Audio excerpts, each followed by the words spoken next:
There's a slender strip of land in New York City's East River, barely 800 feet at its broadest point, where for the past 50 years, no garbage trucks have really been needed. A reality only made possible by the Roosevelt Island trash vacuum system. That's right, beneath the streets, buried in 20-inch steel tubes, thousands of tons of residential waste travel each year at 60 miles per hour to a central facility.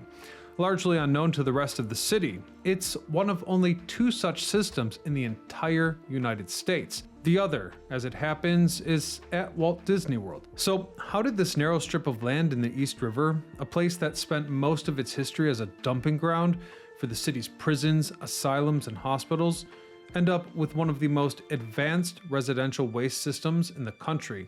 And how does that system work? Stay tuned to find out as we uncover the history of Roosevelt Island's automated vacuum collection system. I'm your host Ryan Sokash, and you're watching It's History.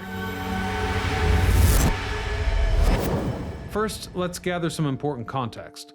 The island's story begins long before any institution was ever built. According to most sources, the Lenape people were the first to inhabit this island, and the name they called it roughly translates as Long Island, or as some interpretation suggests, their name meant it's nice to be on the island. And that second iteration carries a certain irony, given what came next. Dutch settlers arrived in New Amsterdam in the early 17th century, and they renamed the island Hog Island, suggesting the pastoral, unremarkable use to which it was initially put. The English were the next to capture this land, and they granted it to John Manning, an early sheriff of New York whose tenure ended in disgrace after he surrendered a colonial fort to the Dutch in 1673 without putting up a fight. Apparently, they disliked this guy so much that his sword was broken in a public ceremony at City Hall, and he was banished to his island. There, his son-in-law, Robert Blackwell, inherited the property, and it was under the Blackwell name that the island would come to be known for well over 2 centuries. The family built a farmhouse between 1796 and 1804 that still stands today, one of the few surviving wood frame farmhouses anywhere in the city. But that family's relatively quiet pastoral chapter ended in 1828 when New York City purchased the island for $32,000 with a specific purpose in mind. Basically, they needed somewhere to put the people and problems that they'd rather not deal with. Within just a few years of the purchase, a penitentiary and a lunatic asylum had both taken root on Blackwell's Island. The asylum, designed by architect Alexander Jackson Davies in 1839, still survives today as part of a residential complex. The penitentiary, on the other hand, became home to a long parade of notable figures over the decades, among them Mae West, who served a brief sentence in 1927 for theatrical performance deemed obscene. And we should also mention the anarchist writer Emma Gold, who was locked up on the island as well. And beyond that, there was the smallpox hospital. Designed in 1856 by James Renwick Jr., the architect of St. Patrick's Cathedral, Manhattan, it was built in the Gothic Revival style that, even in ruin, retains a certain haunting grandeur at the island's southern tip. By the 1880s, the island also hosted a workhouse, a charity hospital that was for a time among the largest in the country, a nursing school that was only the 4th of its kind in the US, not to mention the first bacterial research center in America. And all of this was crammed onto one tiny island.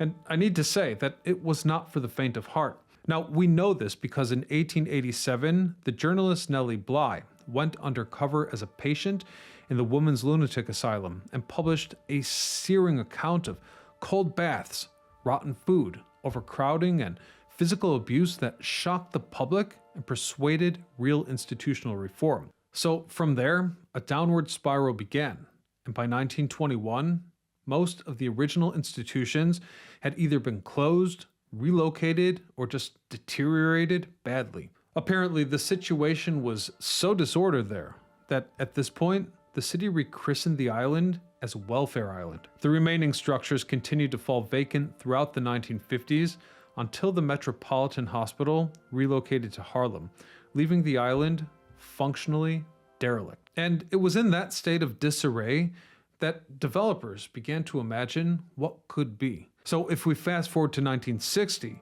A Manhattan industrialist named Frederick W. Richmond hired the urban planner, Victor Gruen, to develop a proposal for a car-free residential community of 70,000 people. The plan was extraordinary, but it went nowhere.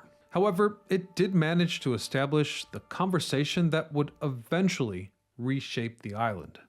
By the late 1960s, New York City was confronting a garbage crisis of real proportions. A mayor's memo from 1969 noted that New Yorkers had increased the load on the sanitation department by over 40% in a single decade, driven by the rise of disposable packaging, plastic wrap, and non-returnable containers. Then, a 9-day sanitation workers' strike in 1968 had left 100,000 tons of garbage piled up in the street. Plus, a series of incinerator bans introduced to improve air quality meant that the extra waste had nowhere to go.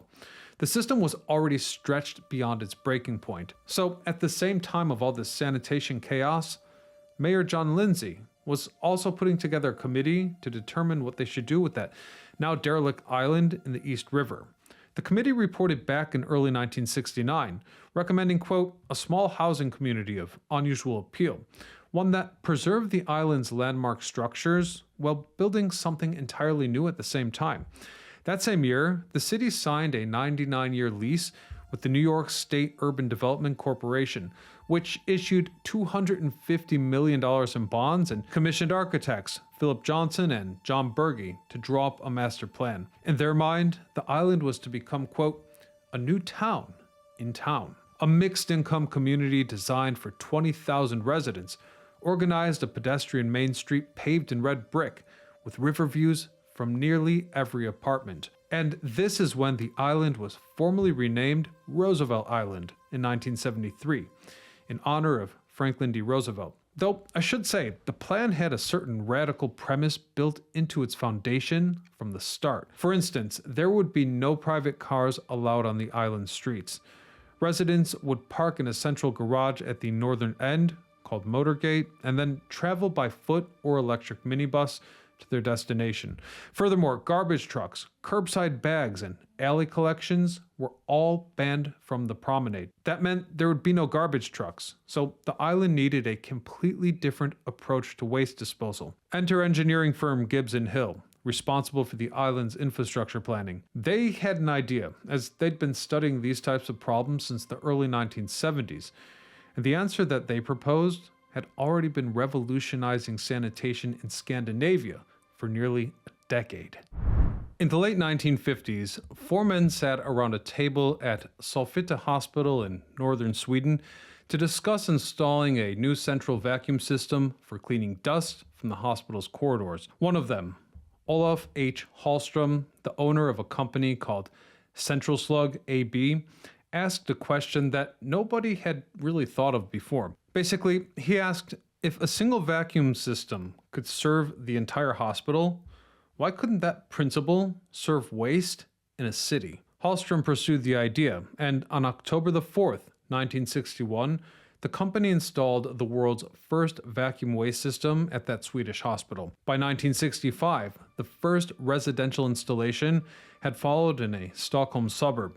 Remarkably, both systems still operate to this day. With that in mind, by the time Gibbs & Hill were finalizing their infrastructure recommendations for Roosevelt Island, that new European technology had earned a serious international reputation. For instance, Walt Disney World had already announced plans to install it beneath the Magic Kingdom in Florida, which ultimately opened in 1971 as the first such system in the US. Though, to be fair, what Roosevelt Island would do was considerably more ambitious. It would be the first urban-scale residential application in the country, serving thousands of ordinary people in their daily lives. And so it was. In 1971, a research submission by Gibbs & Hill formally recommended the system, and then the decision was made. Not long after, the plans were made public, under the heading, A System for the Island's Garbage Collection. Construction ran alongside the island's first residential buildings in the early 1970s and was completed by 75. The system sits just north of the parking garage, a deliberately low-key modernist building given what it houses. Its intake feeds run through 20-inch steel tubes buried beneath the island's streets and building foundations, and is connected to discharge valves in the basements of each residential tower. The mechanics are surprisingly straightforward. Residents throw trash down building chutes as they would in any other New York City apartment. The waste collects in a valve chamber at the building's base, where several times a day, the central facility activates the vacuums, resulting in a powerful pressure differential that pulls the accumulated waste out of the valve chamber and into the underground network. At full flow, garbage travels through those pipes at between 60 and 70 miles per hour. So the journey from a residential building to the central collection facility takes just seconds. At the terminal, the incoming waste enters one of two large cyclone separators, where conical machines remove debris from the airstream, while a rotary vane filters captured particles. The separated garbage then drops into a compaction container below. Once full, the container rolls out of the building on a motor-driven chain conveyor onto a waiting truck, which carries it to a transfer point, where the containers are dispatched by rail or barge to an out-of-state disposal facility. So that's all to say that an entire community's worth of residential waste is transported, compacted, containerized, all without using a single garbage bag or sitting on the sidewalk. So once it went online in the 70s, the system proved to be a major success. In fact, the AVAC collected between 6 and 13 tons of waste daily, depending on the season and the number of buildings connected at any given moment. And the scale is awe-inspiring.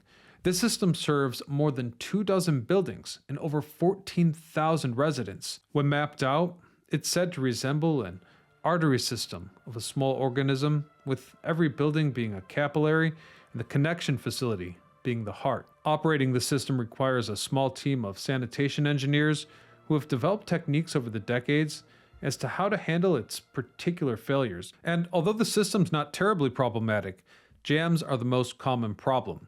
Residents have forced Christmas trees, strollers, and cinder blocks into the chutes over the years. Engineers respond to these clogs the same way that you or I would fix a clogged sink. They basically try to break up the obstruction before pulling it out. Finally, the system has been upgraded on a continued basis. In 2017, a $1.7 million upgrade was contracted to replace the original turbines with more energy-efficient units, add remote sensors, and introduce mobile device operation of key functions. Amazingly, those upgrades were made over 6 months with no interruption to the service. Today, the New York City Department of Sanitation continues to operate the facility, collecting tons of residential waste daily without a single garbage bag touching the island's sidewalk. It remains one of only 2 systems of this scale in the United States, with the other, as I trust you recall, being at Walt Disney World. Anyhow, we'll leave it there for today, but I really hope you enjoyed the story, and if you've got a story idea, please share it in the comments section below, and chances are we'll probably check it out. And I want to also clear up why I got these sunglasses on. Well, basically, I'm on the road filming what's inside the castle, and gotta look cool while I do it, right? Or I have to hide the fact that I'm actually looking down at the computer the whole time. Okay, and my Swedish. I think in Swedish we say, "Hej son" for goodbye, right? "God kväll" for good night. What else? Okay, who speaks Swedish out there? Min fru är ung. Jag har... Oh. Okay, whatever. See you guys.